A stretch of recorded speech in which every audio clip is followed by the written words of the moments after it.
Hey guys, Justin here. Quick note, the hot lap is going to be on the second lap. The first lap is possible, but I was eventually convinced from some people that the second lap was the best lap to go with. But other than that, sorry for getting this video out a day late. I had a very rough day yesterday. Got wrecked in 3 races in a row just trying to get a race to show you guys for the video, but it is what it is. That's what we do. You know, we'll get 7K eventually, just not in the near future. All right, let's get to the lap. But Highline's more consistent for me now. Much more tired than John Clark. We're a lot more tired. Yeah, you want to stay bottom the whole race pretty much. It's a really good Highline hot lap to try. I did a practice race last night. It's just a battle not to hit the wall. Yeah. You have to be really patient. It's all about tire saving. No, This track's worse than Darlington. Darlington's not that bad. I don't know. I like Darlington. Yeah. I don't like Rockingham. At least not the way it drives the car.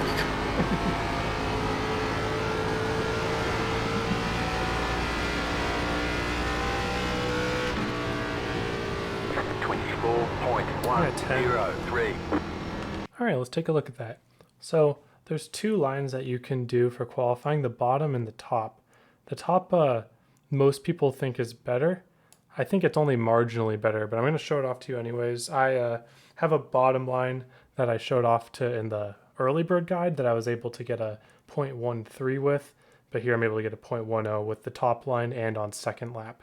So we'll take a look here. This is our first lap of run up, or running up to our second lap, and I just try to get the car pointed down the hill as quick as possible, make a straight line on exit. Pretty standard.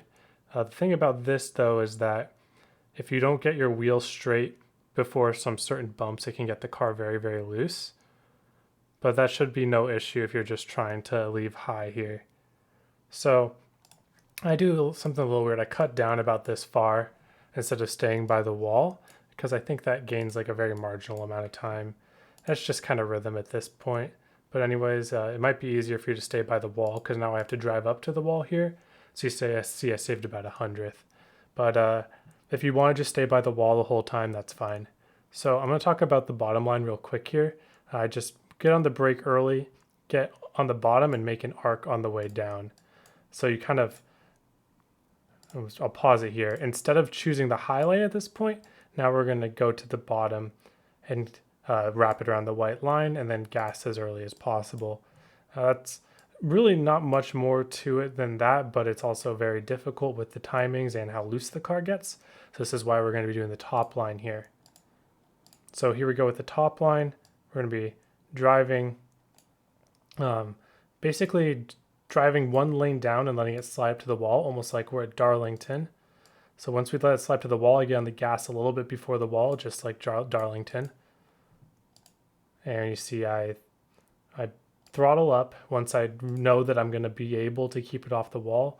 So I drag the brake up until then, but then I go to about half throttle until my car turns back down the hill. So you see right here, at this exact moment, the car wants to go back down the hill instead of into the wall. So there's 2 things that we do here. We start turning our wheel back to center, and we point our car back down the hill to make a straight exit and carry momentum. So by the time my car makes a straight line on exit, I pretty much keep the wheel straight. So you see this is relatively straight compared to where we were at the beginning of the corner. And so now we just drive it straight off the exit. All right, that was a very good 1 and 2.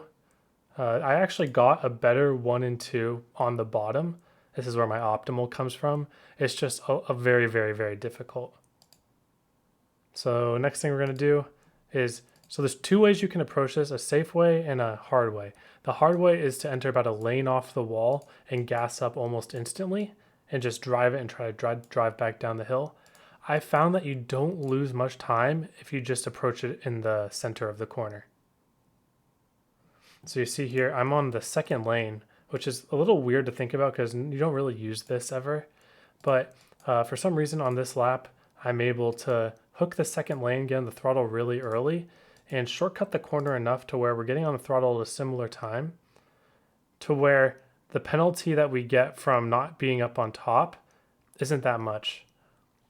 So you see, we'll end up losing these 300ths, but it'll turn out to be even, essentially, with what we were able to do before. So the one last thing is you gain about 200ths by cutting the apron here. I didn't realize that at first. I thought you were going straight. But there is a big angle here to the start-finish line.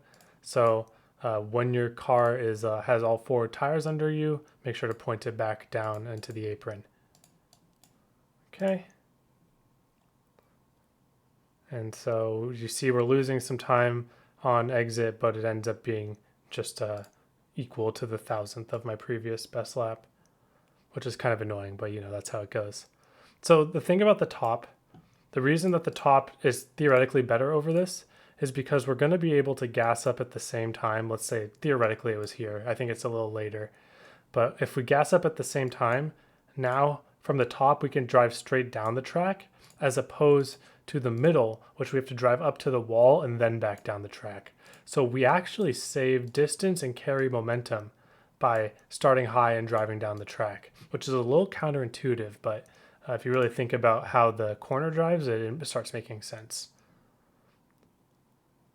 But here it was a good safe line. I didn't mind it too much. I basically knew I did a really good 1 and 2, so I wanted to bank into 3 and 4. But it's pretty multi-group, so feel free to do whatever you want here, but make sure you get that really early throttle timing. You can see here I drag brake, and then the moment my car feels like it can go straight and not just slide up to the wall in a tight condition, then you go pretty much just smoothly onto full throttle from there. I held it at 80 for like a moment, but you could probably smoothly just do it to full throttle. All right, so that was a good lap here. Now let's go take a look at the race. All right, now I'm gonna show you guys a lap that I think is a little more easy to do and achievable and not even that slow. So I think this might be the one that you guys want to go off of if you're not willing to drive the car mega hard on edge. So you can see I don't even have a run up here. So let's just take a look at the lap real quick and I'll go over it.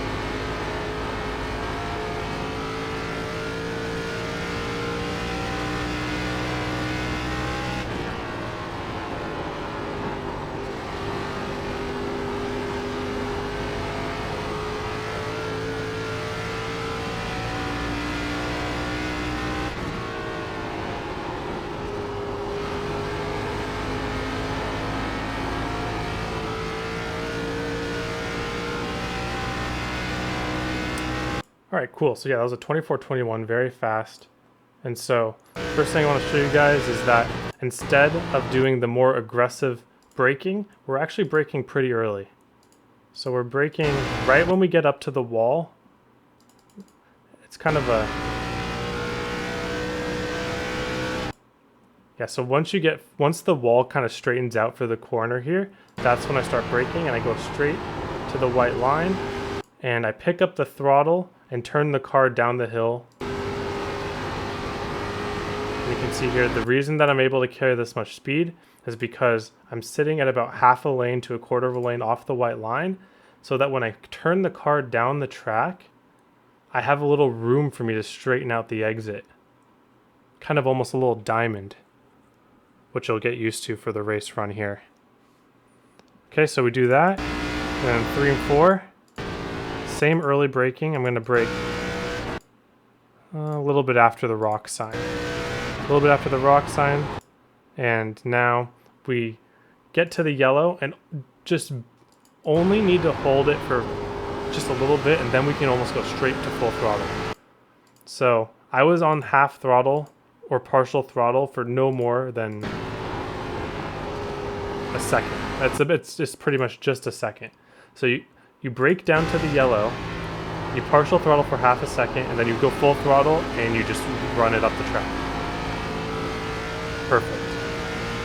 And that's a great 3 and 4. So let's take a look at that one more time. This is very simple, a lot easier than 1 and 2.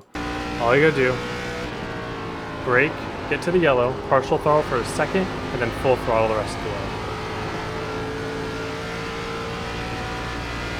All right, so I think that's the line that some of the more unconfident people want to drive. I don't want to say unconfident, but like just people that don't want to drive everything on edge. I understand that. So this is the lap that I think that you guys should try to emulate over the first one. All right, let's get to the race, or let's get to the long run.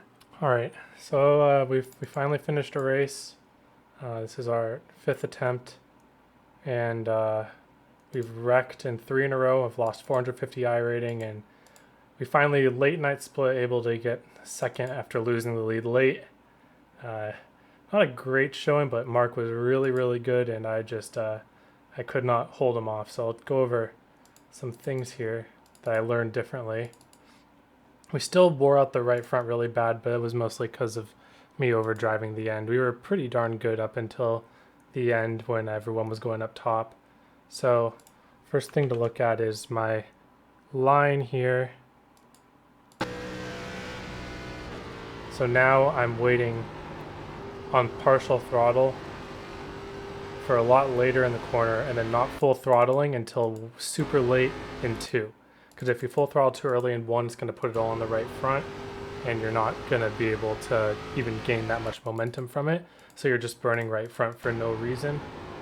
If you can get the car on the right rear here, that'd be great, but I can't really do that consistently. I know Larry does it by slowing down really far into the corner. Like he gets super duper slow and then jams the throttle back to get it on the right rear. I don't have a consistent way to do that yet.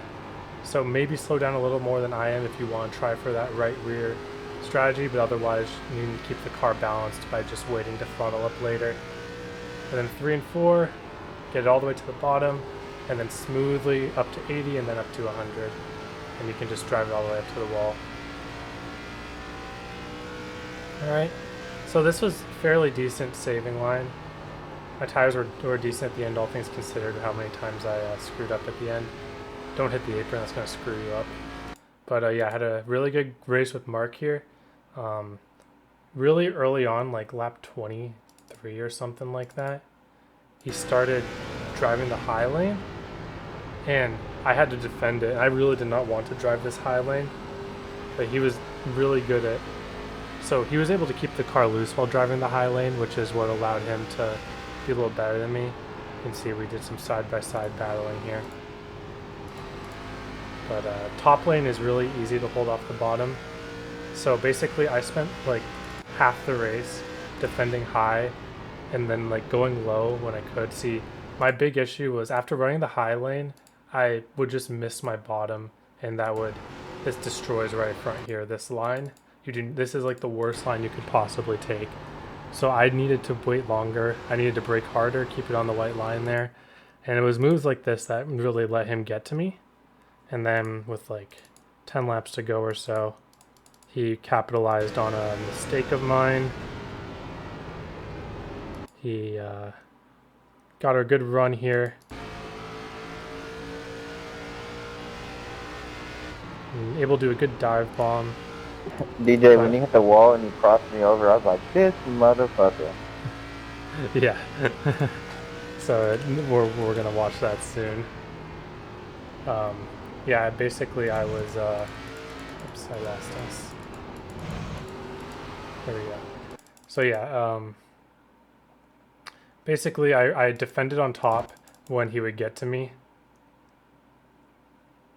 and then I think I hit the wall, and that's what was the beginning of the end. So let's see, it was like 10 to go or so. Yeah, here we go. So just dumb mistake here. I dragged the ball on corner entry, and that caused me to get all out of sorts. So I go for the crossover, and it I dive it real hard. I get all the way up to the wall, and just I get the priority top lane here, but the priority top lane isn't as good in 3 and 4.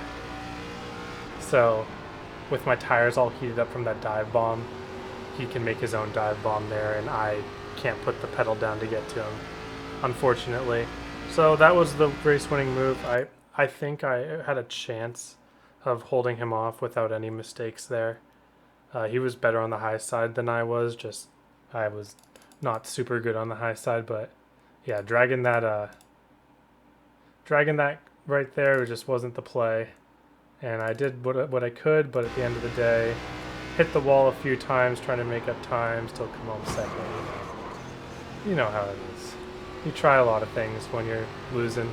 But yeah, not my finest video. This is a tough week for me. I'm probably gonna take a bit of a break and then come back and try to conquer this place, because that's usually how I work. I want to get better at the places I struggle at the most. So that should be just about it here. If you have any questions, feel free to leave them in the comments. I hope you all have a wonderful day, and hope to see you all on the track.